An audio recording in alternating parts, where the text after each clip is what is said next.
5 tiros de tempo.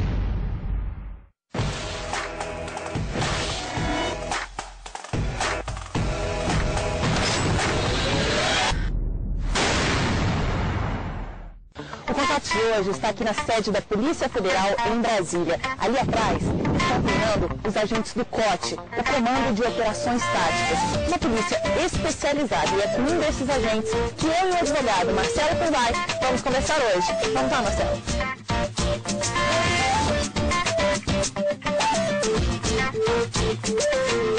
Leandro, como é que foi que você entrou no COT?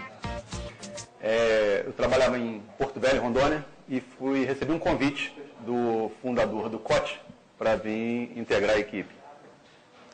Mas era um sonho seu? Como é que era essa relação? Quando você recebeu a proposta, ou o convite, como você falou, era isso que você queria? Era uma realização? Como é que era isso?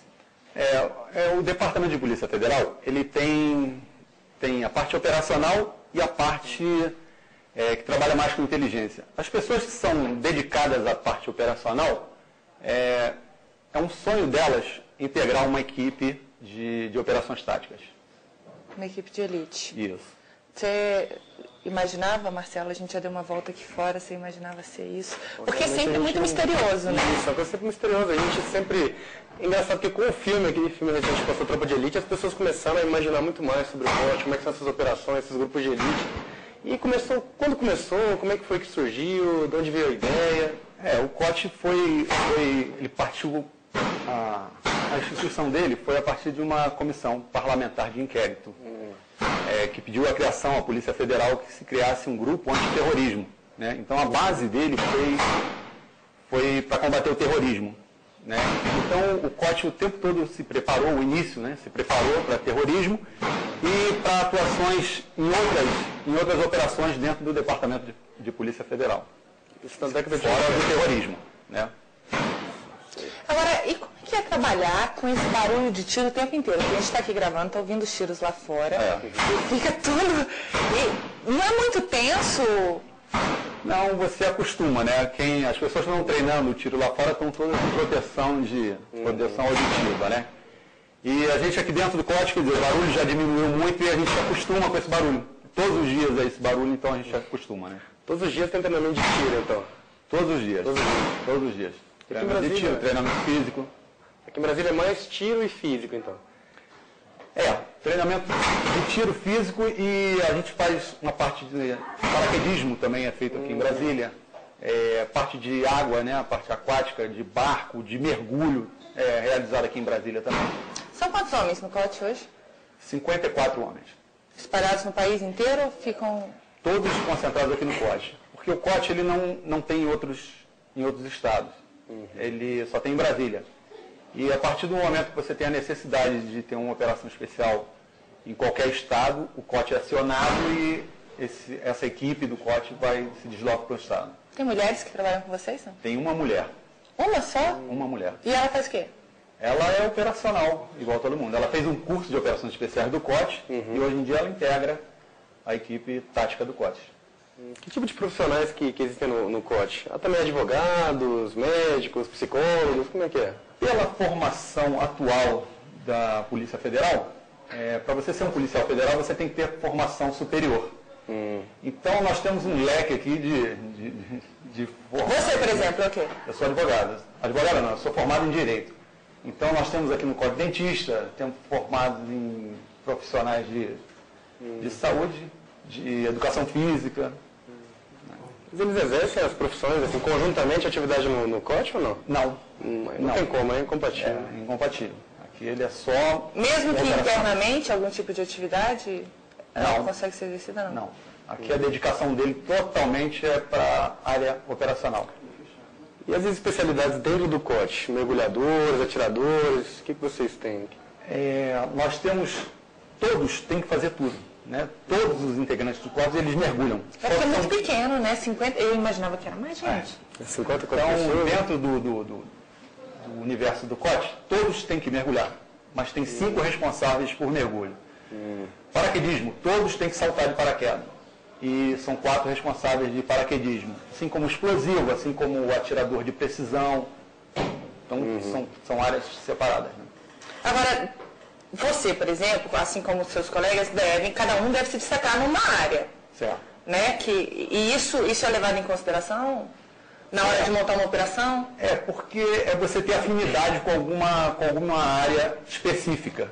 Né? Então, você procura as pessoas para atuar naquela área, a pessoa que tem mais afinidade com aquele tipo de função.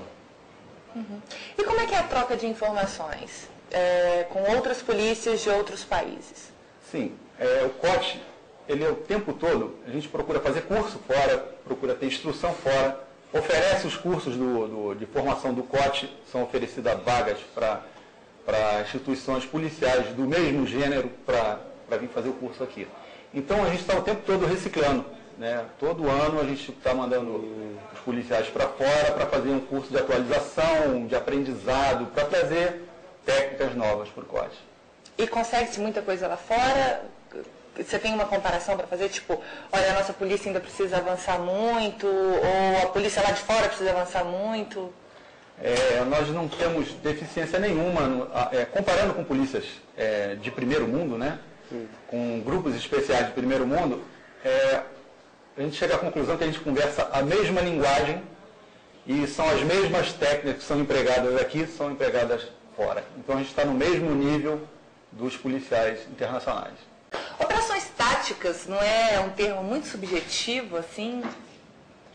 Ele é um termo que é usado por todas as polícias, né? Essas operações táticas, operações especiais, operações táticas, né? Então é um termo comum nesse meio policial. Mas e se você fosse definir a operação tática? Me pegou aí. São operações que requerem um treinamento maior do policial. São operações que têm um grau de risco maior do que um policial do dia a dia. Então, operações táticas, um policial de operações táticas é um policial treinado para reações que fogem à normalidade do dia a dia dele. São operações que dizem respeito mais à inteligência, à estratégia ou à execução mesmo? A execução. Essa parte de inteligência, de estratégia, faz parte de outra área. A nossa parte é a execução. Agora, pelo fato de vocês estarem com a vida em risco, todo policial está, né? Mas existir mesmo esse preparo para uma situação de um risco maior, uma situação de um embate mais conflitante, enfim, vocês têm algum diferencial do ponto de vista do funcionário, do servidor? Tudo se resume em treinamento, né? O que a gente costuma falar é que o treinamento árduo é uma missão fácil. Então a gente é exaustivamente treinado para você superar, no caso de uma operação real. Então tem essa diferença do policial que treina e do policial que não treina. Mas e no salário? Gratificação existe? Não tem gratificação nenhuma, o salário é o mesmo de quem está atrás de uma mesa. Mesmo tendo todo esse risco que vocês estão Todo esse risco. Porque o policial que ingressa no COT, ele é voluntário. Então você é voluntário para operações especiais. Então é vocação, pura e simples vocação. Positivo. Você destacaria 3 operações que você tenha participado e que te marcaram, assim? São tantos exemplos, né? Uma operação importante que a gente participou foi a do Papa, né? Que ela é antagônica, né? Você lidar com uma autoridade religiosa e ver o tanto que as pessoas adoram a figura do Papa. Né? Então foi uma operação assim, marcante em termos de pessoa. Operações, normalmente no Rio de Janeiro, são operações sensíveis, né? Que a gente sempre vai para o Rio de Janeiro fazer operação, então são operações sensíveis. A maioria das operações do Rio de Janeiro são complicadas. Né? São sempre ligadas ao tráfico? A maioria das vezes. Operação em favelas. Isso. E tem outras maiores, né, de grande porte, assim como a segurança do Arafat, que mobilizou quase toda a polícia de Brasília na época. Né? Então são operações assim que marcam. Na hora que a gente está operando, a gente não pensa muito na repercussão, a gente pensa no resultado. né? A gente procura fazer uma operação padrão, né? Agora, depois que você chega aqui no estabelecimento, aqui no COT, você vê a repercussão, você vê o tanto que foi importante cada um dos policiais que participaram daquela operação. A gente está cumprindo a função constitucional da gente, né? Então, a partir do momento que teve uma ordem judicial, a gente cumpre sem hesitar. E todo mundo é tratado da mesma forma? Todos os presos são tratados da mesma forma.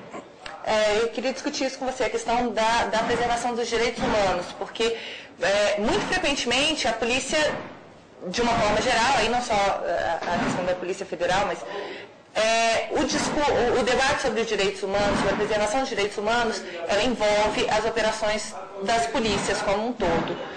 O que você acha disso? Recentemente, por exemplo, a gente passa aí por uma discussão, que é o caso da menina que foi sequestrada lá em São Paulo, e ficou se discutindo quando a polícia deveria atuar, se ela estaria preservando os direitos humanos e direitos humanos de quem?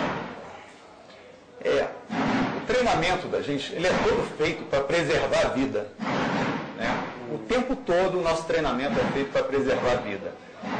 E baseado nisso, todas as prisões, todas as operações da gente, o tempo todo a gente está preocupado com essa questão de direitos humanos. Você defender alguém, mesmo sabendo que aquela pessoa é uma criminosa, você está o tempo todo preservando a vida e os direitos constitucionais dela. E como que o COT tem reagido em relação a essa recente súmula do Supremo, que vedou o uso de algemas? Nós respeitamos qualquer decisão judicial, seja ela interessante ou não. Então, o respeito pela decisão judicial é primordial. E aí, só se algema agora em que situações? Em que o preso oferecer risco ao policial ou a ele próprio, dependendo do estado emocional do preso, aí ele vai ser usado a algema ou não. Você falou e explicou que não mexe com inteligência, o COT não mexe com serviços de inteligência, é uma questão de operação. Só que uma operação macro, a inteligência está envolvida ou eu estou enganada? Com certeza. E como é que é? Quando chega a inteligência, ela mostra o plano para vocês? Não, a inteligência, os delegados responsáveis pelaquela operação, eles vão solicitar o COT, né, vão fazer o acionamento do COT através do diretor-geral ou do diretor executivo da Polícia Federal. E esse pedido chega aqui e vai ser analisado da necessidade do uso do COT nessa operação. O COT pode ser acionado por uma situação que não caiba o deslocamento do efetivo para aquele tipo de operação. E aí... Mas aí está aprovado, vocês vão lá, fechou-se tudo. E como é que isso é passado? Vocês têm uma reunião? Como é que é? Toda operação de grande porte, ela é feito um briefing antes da operação e é passado todo o histórico da operação para o COT. Então o COT na hora dele operar, ele vai saber tudo o que aconteceu anos atrás, meses atrás. E vai saber quem é quem também? A gente está atrás de fulano, ele é isso, Beltrano... Todas aquelas pessoas envolvidas na operação, né, que estão com seu mandado de prisão decretado, todas essas pessoas vão ser conhecidas pelas operações, pelos operantes do COT.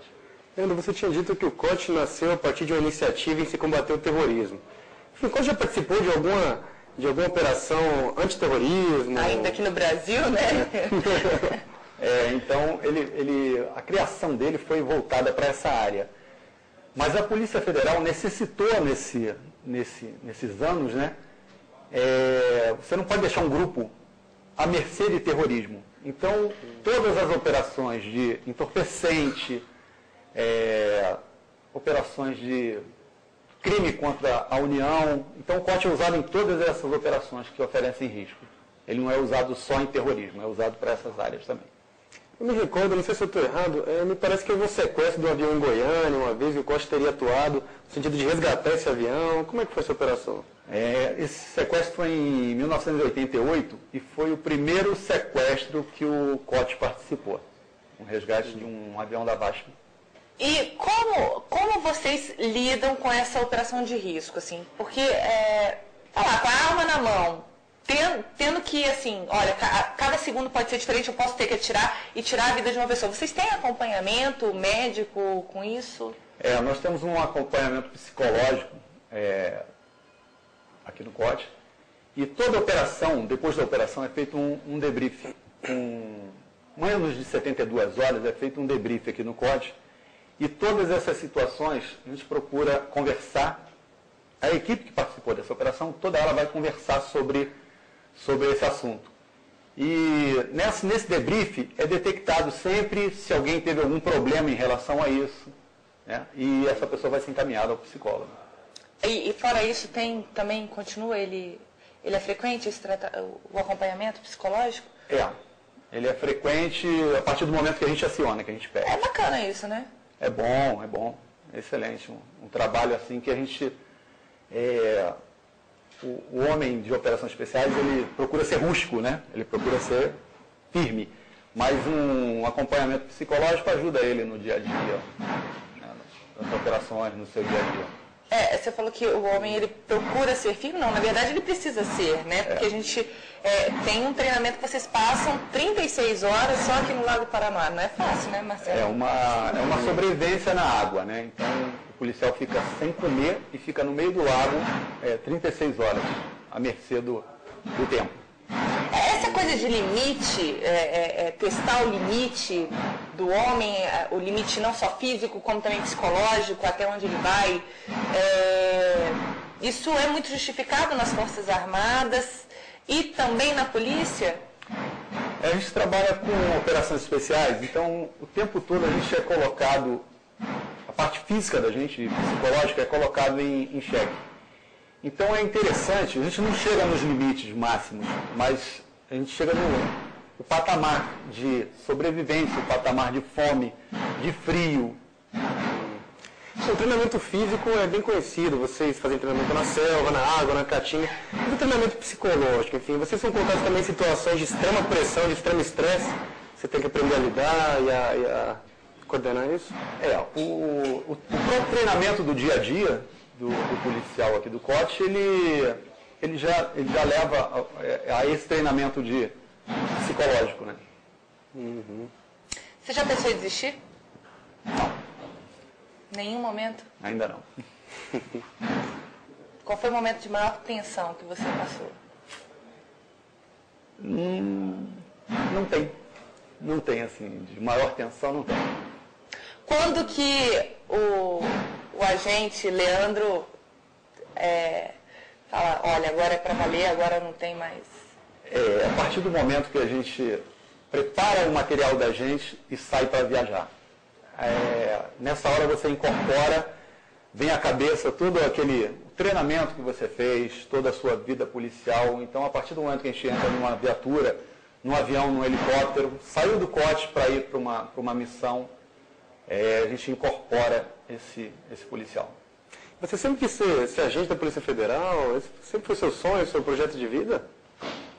Eu já passei por várias áreas, né, antes de entrar na polícia, mas é um sonho desde criança, né, aquele sonho que você alimenta desde criança quando vê policial. E eu consegui realizar esse sonho. E a época que você entrou no COT, me parece que foi desde o início, né? Isso. Enfim, o COT o grupo de operações especiais era uma coisa ainda muito pouco falada naquela época. Então, de onde que veio essa vontade? Foi uma coisa que de repente surgiu na sua vida ou foi um projeto que você já tinha antes? Não, a partir do momento que o COT foi divulgado dentro da Polícia Federal, né? Como eu falei no início, todos os policiais que são envolvidos com operações cria aquela vontade de você conhecer, de você querer saber o que é e de participar. E ainda hoje é muito procurado? Como é que é? Bastante. Quais são as inscrições? O COT ele informa para os alunos, na academia ainda, os alunos vão saber o que é COT, como o COT opera, quais são as funções do COT. Então, desde a academia, os alunos que estão fazendo o curso lá, eles já são incentivados a conhecer o COT e a vir para o COT. Você tem medo? Não. De nada? Nada. Marcelo.